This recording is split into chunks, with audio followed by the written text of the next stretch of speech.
When using a GLP-1 medication like Ozempic, Wegovy, Zepbound, or Mounjaro, you might be wondering, where should I inject this for the best results? Dr. G here, and I'm a primary care physician, lifestyle modification coach, and your go-to expert on GLP-1 medications for weight loss. Last month, I consulted with over 350 patients about GLP-1 medications. So, does it make a difference if you inject it in your stomach, thigh, or arm? The short answer is yes, it absolutely does. And today, I'm going to break it all down for you. Where to inject GLP-1s for maximum absorption, effectiveness, and weight loss.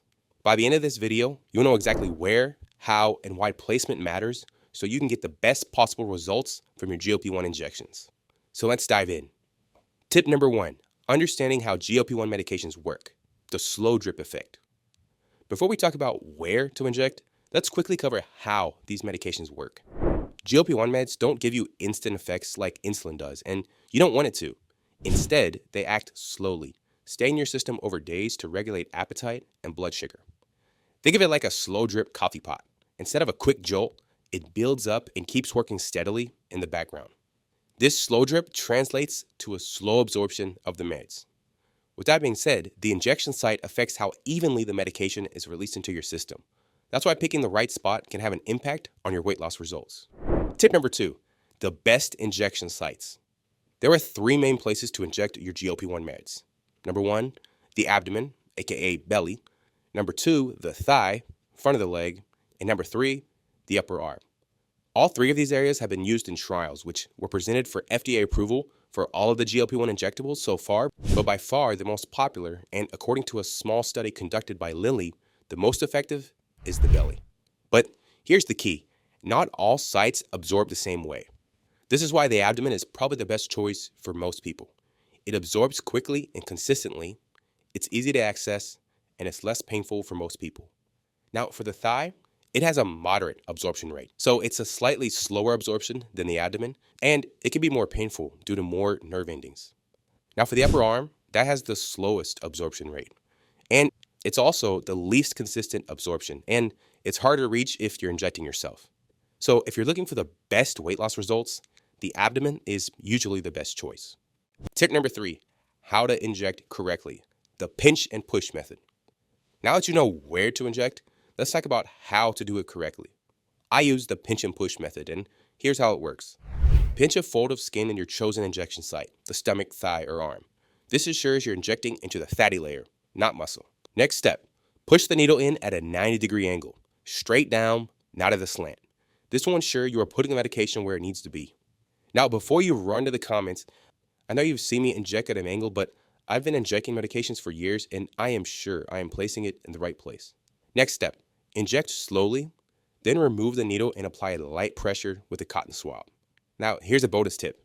Rotate your injection sites each time to prevent irritation and ensure even absorption. Tip number 4, does injection site affect weight loss?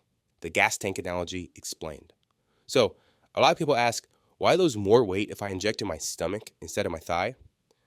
Think of your body like a car with a gas tank. Injecting into your abdomen is like filling up your car at a high-speed pump. It absorbs faster, and your body can use the medication efficiently. Injecting into your thigh or arm is like using a slower gas pump. It still gets in, but not as quickly. For most people, stomach injections lead to more consistent weight loss because they allow for better absorption and steady medication levels. The downside of the improved absorption from abdomen injections is increased reports of side effects such as constipation or nausea. Tip number 5, common injection mistakes to avoid. Now, before we wrap up, let's talk about the most common injection mistakes that can slow down your progress. Number 1, injecting too close to your belly button. This area has less fat and more muscle, leading to inconsistent absorption. Stay at least 2 inches away. Number 2, not rotating injection sites. Using the same spot over and over can cause hard lumps under the skin and affect absorption. Number 3, injecting into muscle instead of fat. If you go too deep, the medication might not work as effectively. Number 4, rubbing the injection site after. This can cause uneven absorption. Instead, just apply light pressure. So to sum it up, here's what you need to know for maximum weight loss on GLP-1s. Number 1, the abdomen is usually the best injection site for fast and steady absorption with a higher rate of effectiveness and a slightly higher risk of side effects. Number 2, the thigh and upper arm are options but absorb more slowly but with a slightly lower risk of side effects and effectiveness. Number 3, use the pinch and push method to inject correctly. Number 4, avoid common mistakes like injecting too close to your belly button or using the same site repeatedly. Okay, now it's your turn. I want to hear from you. Where do you inject your GLP-1 meds, and have you noticed a difference? Drop a comment below. If you found this video helpful, don't forget to like, subscribe, and turn on notifications for more expert weight loss tips. And if you are a woman over 40 that's about to start GLP-1 medications, or maybe you just started GLP-1 medications, check out my free support group in the link below. I'll give you a 7-day free trial. Thanks for watching. Stay healthy, stay informed, and I'll see you soon.